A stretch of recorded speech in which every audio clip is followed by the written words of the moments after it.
And on my left, repping Legislados, we got G-Spot. Malapit ko nang masilayan ang panibagong umaga. Hirap awis at dugo ay unti-unting nagbubunga. Balaan pa rin na palitan ng lapis.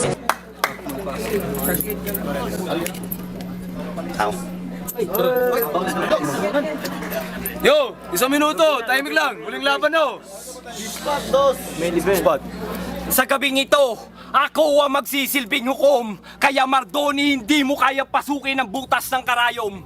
Naalala kita dati, nagra-rap ka para lang maging in. Bakit hindi mo aminin ang kulturang hip-hop ay hindi mo kayang mahalin? At ngayon, bumabalik ka para sa YouTube makita ka? Anak ng puta! Bakit winawalang hiya mo ang minamahal kong kultura?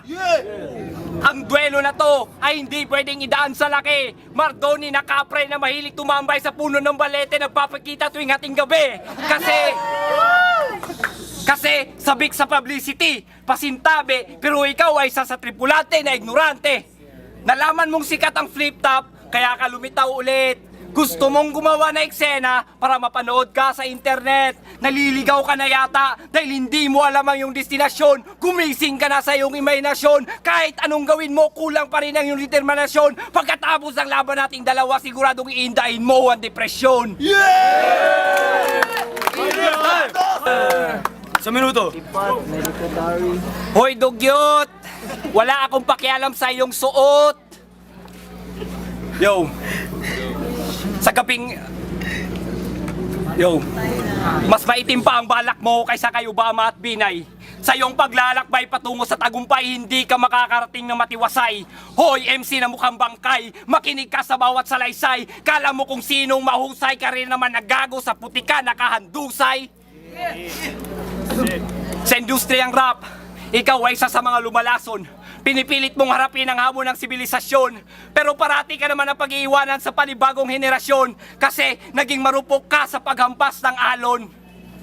Mas mabuti bang magbigti ka na lang sa puno ng bayabas. Kumbaga sa uri ng metal, lata ka lang ng sardinas. Marami ka pang dapat na putuklas, kaya huwag kang umastang matalas. Gusto mo sampalin kita ng tsinelas na data kabayanas.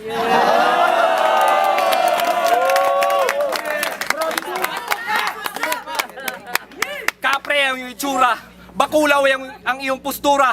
Estilo mo boy ay hindi ubra sa inulma kong obra. Kumapit ka kapag ako nang nagmaniobra. Kung talino mo sa akin ikukumpara, ako yung ilaw na sodium, ikaw naman yung lampara.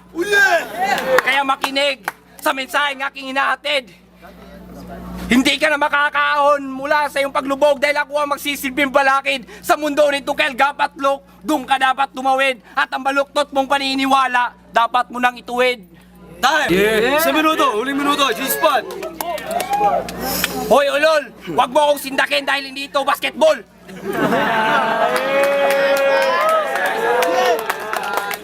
Pag salawikain ko ng aking inihain, sigurado ako Mardoni ikaw ay gugutumin. Sa matatalinghaga kung pangaral ikaw ay aking bubusugin, naghihingalumong ka rin dapat mo nang yakapin. Si Gulayat ngayon ay nalalagay sa gitna ng kahihiyan. Ikaw lang kasi ang kilala kong may likas na kabobohan. Ang iyong mga bara kinakailangan mo pang laliman dahil mas malawak pa sa karagatan ng ating pagitan, lalo na pagdating sa palupitan. Kaya huwag mo nang ipagpilitan dahil ang aking kaalaman at katalinuhan ay walang hangganan. Musmos na hikaos, sa Bisaya, bata na kabos. Pag ako masinta, hindi pa ako pumapaltos. Kaya buksan ang iyong tenga at pag-isip sa aking mga paliwanag. Para kukutin mo madilim, may magkaroon ng liwanag. Dito sa timpatimpalak, makakamit mo lang ay pilak. Dahil marami ka pang dapat na imbak na kaalaman sa iyong utak. Sa bawat pukol, ikaw Mardoni ay sapol. Para kang hinataw ng palakol. Sige call, so call, o gusto ka mabukol. Time!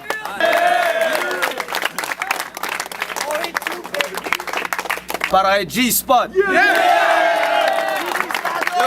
shout out kay Boss Dado Sam at sa amo namin Dado Suno, tsaka sa Dark Productions. Yeah!